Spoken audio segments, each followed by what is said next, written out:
masarap. Ayan, nag-brown na yung ating garlic. Pwede na natin ilagay ang ating malalaking hipon.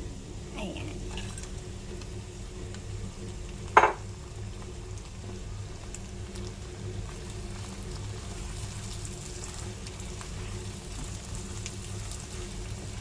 Ilagay na rin natin ang ating pampalasa. At dahil wala akong Sprite, yung ilalagay ko lang is kalahating baso ng tubig. Lagyan natin ng oyster sauce, 2 kutsara ng ketchup, at kunting sugar.